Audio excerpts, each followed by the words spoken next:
A paz do Senhor para os irmãos. Eu tenho uma palavra de Deus para a sua vida que se encontra no livro de Ruth, do capítulo 1 em diante. E o título diz assim: Noemi e suas noras. Capítulo 1 de Ruth, do livro de Ruth. A palavra do Senhor vai nos falar assim: E sucedeu que nos dias em que os juízes julgavam, houve uma fome na terra. Por isso, um homem de Belém de Judá saiu a peregrinar nos campos de Moabe, ele, sua mulher e seus 2 filhos. E era o nome deste homem Elimeleque, e o de sua mulher Noemi. E os de seus 2 filhos se chamavam Malom e Quilion, efrateus de Belém de Judá. E chegaram aos campos de Moabe e ficaram ali. E morreu Elimeleque, marido de Noemi, ficando ela com os seus 2 filhos, os quais tomaram para si mulheres moabitas. O nome de um era Ofa e o da outra Rute. E ficaram ali quase 10 anos em Moabe. E morreram também ambos, Malom e Quilion, ficando assim a mulher desamparada dos seus 2 filhos e de seu marido. Então se levantou ela com as suas noras e voltou dos campos de Moabe, porquanto na terra de Moabe ouviu que o Senhor tinha visitado o seu povo, dando-lhe pão. Amados, a gente vê aqui que Elimeleque,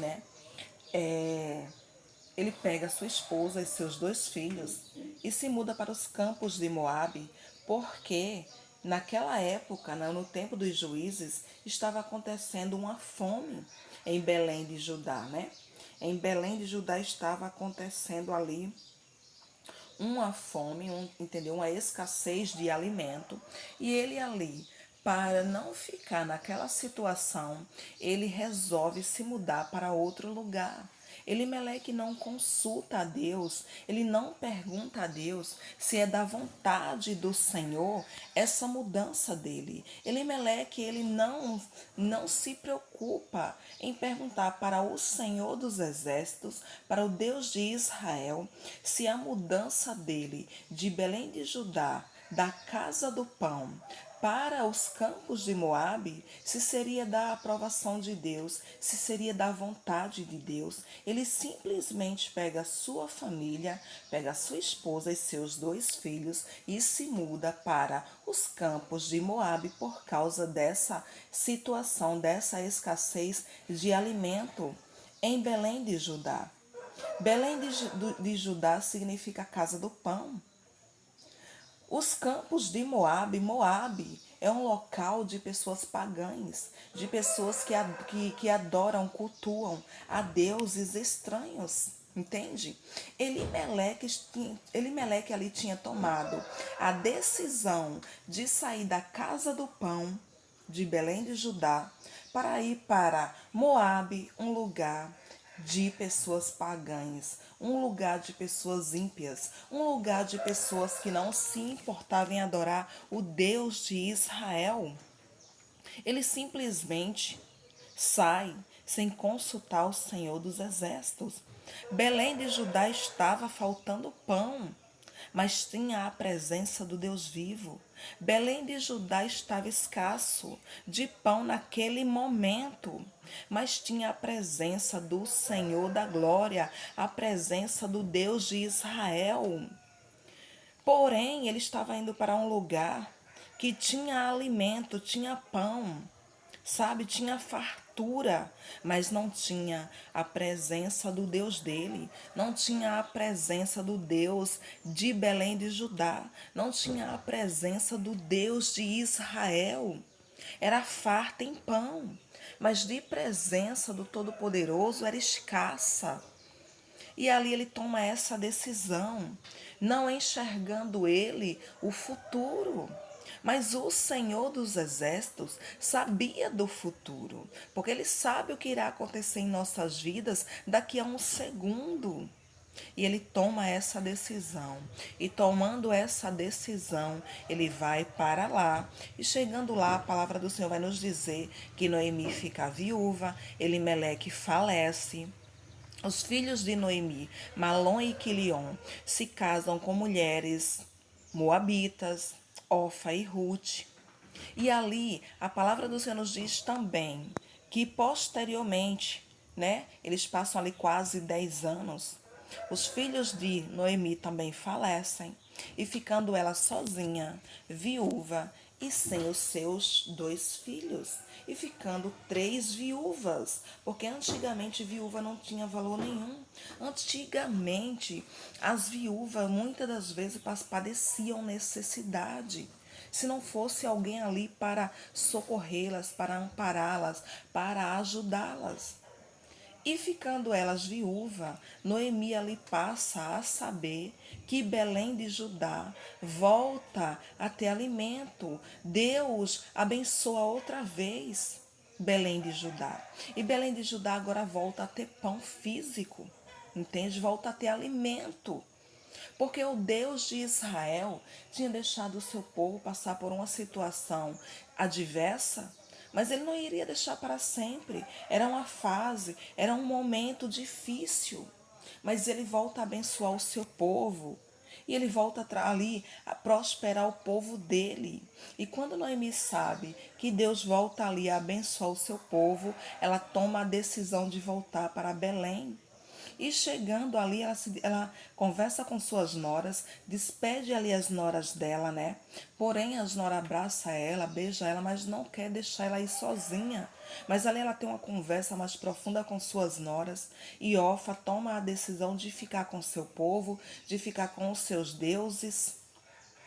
Porém, Ruth ali bate o pé e diz: não insista, eu não deixarei você ir sozinha, porque eu vou contigo.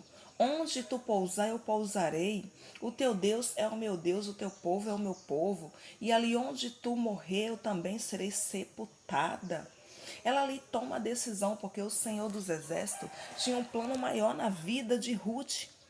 E Ruth vai com sua sogra para as terras de sua sogra, ali deixando sua família, seu povo, seus deuses, mas ela vai com sua sogra. Ela não a deixa sozinha, porque Ruth é companheira, Ruth é leal, Ruth é verdadeira. Não que Orfa não fosse, mas porque Deus tinha um propósito maior na vida de Ruth. E ela ali vai com sua nora Ruth para as suas terras, de volta, e chegando ali, a palavra do Senhor vai nos dizer que as pessoas de Belém de Judá olham para Noemi e ali sente pena dela. Tem piedade de Noemi, porque o povo sabe, diz, não é aquela Noemi que saiu daqui com mãos cheias, sabe? Que saiu daqui com seu esposo, com seus filhos, e está voltando sem seu esposo e sem seus filhos, apenas com uma nora? O que aconteceu?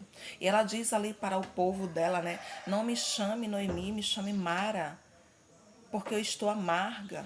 O Senhor pesou a sua mão sobre mim, mas não foi o Deus de Israel que havia pesado a mão sobre ela, sobre a família dela. É porque, sabe, uma decisão errada fez ela passar por todo esse momento difícil da vida dela.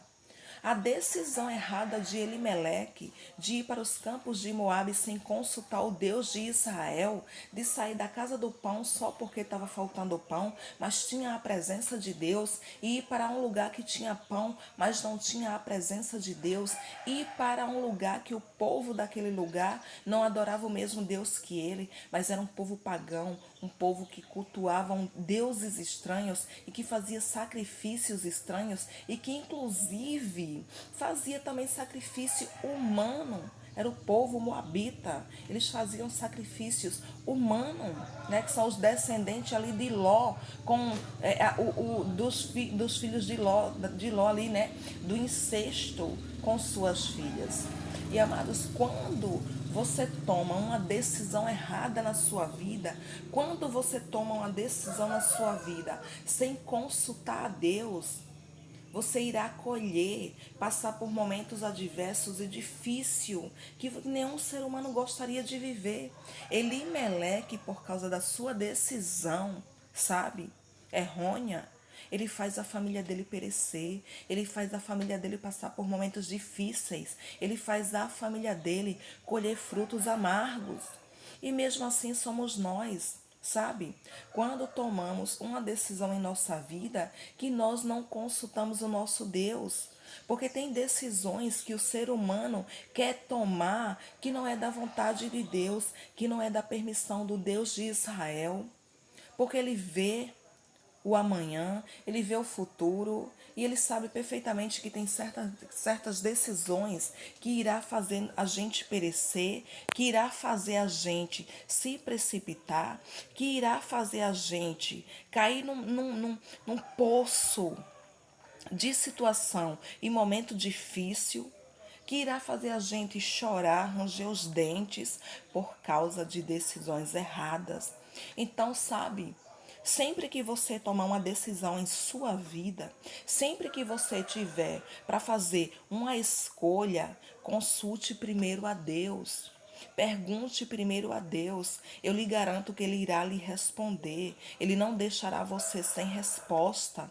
Deus é um Deus vivo. O nosso Deus é o Deus único, o Deus verdadeiro, o Deus que soluciona questões, o Deus que dá resposta quando você pergunta para ele, sabe? Se aquela decisão que você está tomando é da vontade dele ou não. Eu lhe garanto que ele lhe dá a resposta. Ele não deixa você enganado, ele não deixa você sozinho.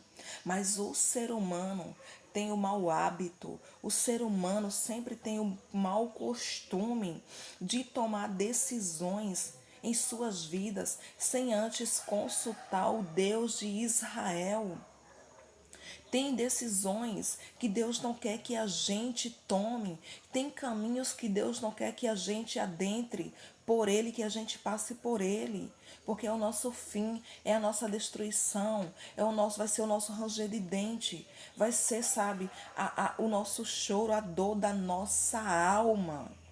Então, não tome decisões na sua vida sem antes consultar o Senhor da glória, porque é ruim, é difícil, dói na alma, dói no espírito, dói no físico, quando a gente toma uma decisão errada, sabe? Sem perguntar ao nosso Criador, sem perguntar para Deus, sabe? Achando que tomando aquela decisão não vai vir as consequências, vai vir sim as consequências, vai vir sim o choro, vai vir a dor, vai vir a adversidade. Então, sempre que tomar uma decisão, consulte a Deus para depois não chorar, amém? Deus abençoe.